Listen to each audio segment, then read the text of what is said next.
What's going on, Internet? It is your boy, Eric Bandholz, back again with another awesome episode from Beardbrand.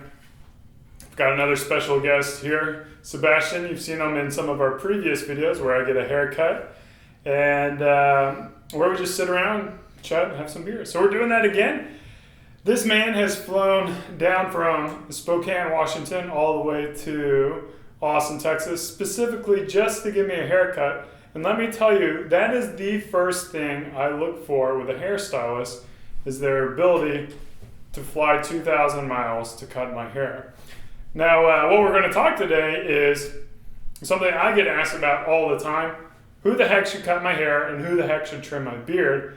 And Sebastian is the best person to talk about. He's a hairstylist educator. He's trained probably over thousands of people on how to cut hair. So he knows good talent when he sees it.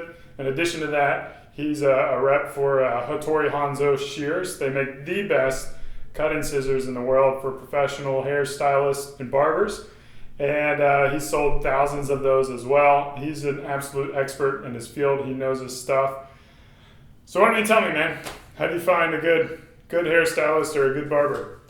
Everybody has their methods. Either mom will hand down their stylist to you, some older woman, somebody that cuts the family's hair. I think that for our generation and our demographic, the best way, and I've said this time and time again, is find somebody that walks around, your friend, some dude on the street, your bartender, your waiter, just some random schmuck, it doesn't matter who it is, and ask them if you like their haircut, who does your hair.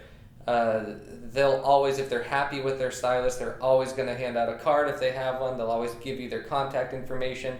But I know how it is, especially getting my hair cut and having your parents tell your stylist how to cut your hair when you're a little kid.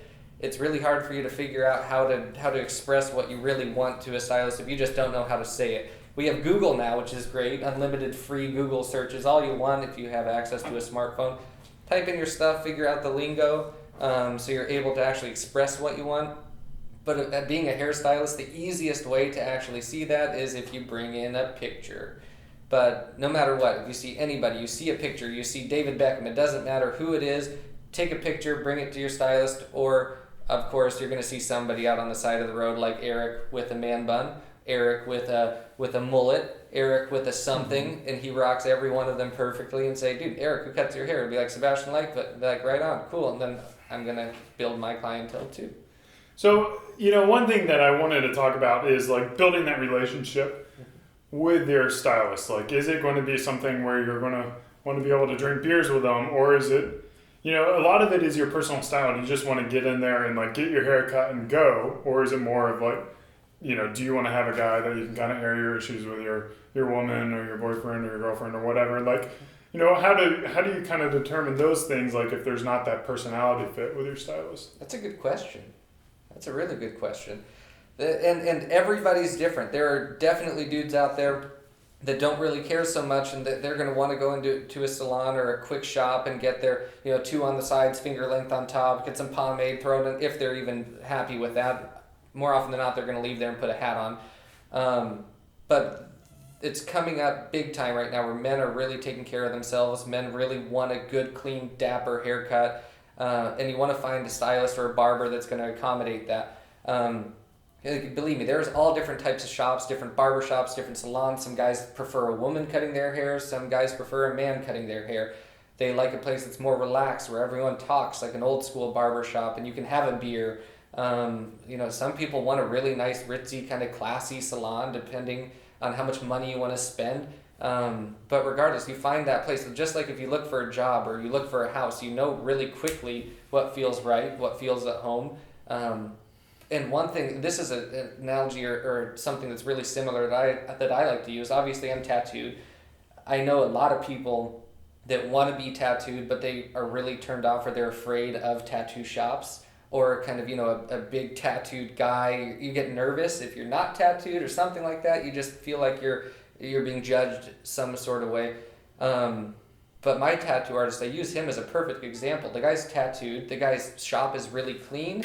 Every single person, it doesn't matter if you're a mom, you're a grandma, you're a young girl, you're a dude. It doesn't matter. He makes everybody feel really comfortable and really at peace. I think a good barber should always know how to take care of you, and everybody's different. You can go to one guy and love him, go to somebody that's in the chair next to him and absolutely hate him. You just find somebody that you enjoy, and that's something as a hairdresser too, is that it doesn't matter. There's somebody that can do that same haircut, probably right down the street. But it's a matter of the experience and you actually being loyal to the person and you wanting to go back to them time and time again. It's a relationship. You have to build that. Okay. Now, speaking about like the whole process of getting your hair cut, what are the expectations, first of all, in terms of like maybe a more sophisticated type of haircut, and then like how much those rates are going to be? And then in addition to that, specifically guys and getting their hair cut and then maybe getting their beards trimmed, and then what kind of tips would you expect in terms of that as well? Absolutely. And that's also completely dependent on the stylist prices, their experience level, the demographic, the city you live in. Obviously, New York's haircut prices are going to be a lot higher than a smaller town in let's say Washington State. So it totally depends. Like there's salons in Spokane, Washington, where I'm from, where a haircut's going to range somewhere between $40 to $50 even for a good men's haircut. Really high end. More often than not, you're going to be looking to spend probably between $20 to $30 for a nice men's haircut. Come with like a neck shave, something like that, which is obviously it's a nice experience. And of course, you're going to find your $7, $10, $12 haircuts too in chain salons, like more of like a Great Clips or a Sport Clips or something like that, which there's absolutely nothing wrong with that whatsoever. They are, they're going to get a fast haircut for people that want to get in and get out. Yeah. So, and tip wise, tipping your hairdresser, that's something a lot of people know to do. It's obviously it's a tip. You don't have to tip your hairdresser. It's a tip. But if somebody goes above and beyond your expectations, no matter what, I think that it's always worth it. It's always generous. Let's say a $25 haircut. I think a $5, tip is generous. Something $40, $10 tip, use your judgment, tip them if you think it's worth it. Do not tip if you don't. I think that one thing our generation does is tip excessively, pretty big time, when honestly the service is pretty substandard. So you're not happy with their haircut. It's okay to not tip or to tip very meagerly, maybe, I guess, for lack of better words. I agree completely with that. Yeah, absolutely. And then I think it's... a lot of it is like maybe trying like a couple different stylists and seeing what you like, seeing what kind of atmosphere you like. Mm-hmm. And then once you do find that relationship you have, make sure to schedule with them directly, right? Rather than trying to walk in. Absolutely. Well, that's kind of courtesy in the salon world. Make an appointment. Especially the more people are booked out, the more business you have. There's stylists that are booked out months in advance. So always make an appointment, and a good stylist, they should usually rebook you when you finish your haircut. Let's get something on the books right now. You need to come in 4 weeks. Perfect. Let's make it happen. And typically a men's haircut's going to be scheduled every 4 to 6 weeks, maybe even 8 weeks. If you let your hair grow a little bit longer, it grows a little bit slower. And another good barber, a lot of services that they'd offer, they'd actually have you come back for a complimentary neck trim, 2 weeks later. Your neck gets scraggly, they'll have you come in for free or for like $5, something relatively inexpensive, or like I said, free, and shave your neck for you, clean you up, make sure the perimeter of your hair looks great, and then you can come back later for the actual haircut a couple weeks after. But you tip them there too, right? If I think so, absolutely. No matter what, any time of the day, barbers and stylists, if you're busy from the day you walk in or the minute you walk in all the way up until the moment you leave. So regardless if it's a fast 5, 10, 15-minute service, it's still time that they'd be making money. So I think it's important to consider that. Okay. So I think to sum it up, find someone with a cool haircut that you like. Understand what kind of shop that they have and see if it fits your style and what your personal preferences is, and kind of set your own budget for what you want to pay and what you see the value in. One final talking point I kind of want to talk about is you mentioned earlier about coming in with like photographs for inspiration and what you think looks good. But what I'm like, and I don't think there's a lot of people out there like me, but I'm kind of open. Like I'm okay with like a bad haircut here or there. I'm okay with trying like different hairstyles. Mm-hmm. If you've watched this channel for a while, I used to have the fade, disconnect, the undercut, which is going on, and now I'm growing it out for a man bun, and I've done the spiky hair. I like to change it up, and I like working with a stylist who really knows their stuff and knows what's going on stylistically out there, who can help guide me and knows my hair to tell me what kind of hair it's like. How I found that type of person is very difficult to find, and maybe that's because I was looking more at like a $15 level.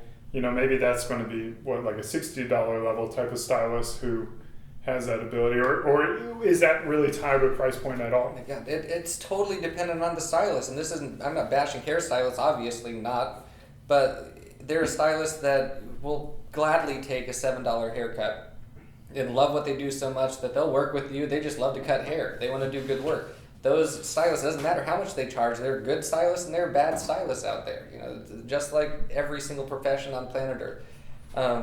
But yeah, absolutely. I think you need to find the person. One thing that I have to say though is that give your stylist a shot. Always give them an honest shot, especially if you really, you know, you've seen their work, you believe in it, you want a good look. A stylist, when you play with somebody's hair, you feel their hair. Like, everybody's hair is different. I can't tell you how many people come in and they want this look, but they have no hair on their head, or their hair is really fine. There's a lot of things a stylist can do to emulate it and make it happen for them, but just not everybody can pull off certain looks. So if you have a really wide-shaped head, you don't want something that's super tall. You want something that's going to accent your face. So you have to have an eye for that kind of stuff. And we're not magicians. I've seen that T-shirt all over the place, and I absolutely hate it. But anyhow, it's true. Yeah. We're not magicians, but we're pretty damn good. Yeah. Yeah. So the last thing I want to do is Sebastian, if you want to like throw your information out there for anyone in Spokane who would like to contact you, you know, what would be the best way to get a hold of you? I think my phone's going off all the time. I will always call. I'll always text message back. I think email is the best form to contact me. And it's just Sebastian.Lightfoot at gmail.com. Sebastin Lightfoot at gmail.com. Cool. And we'll put that email address in our description so you can check it in there. If you're in Spokane, give them a holler. Or if you're willing to make a trip to Spokane as well to get some of the best haircuts in America. As always, thanks for watching. Thanks for subscribing. Cheers. And Beard on. Yeah.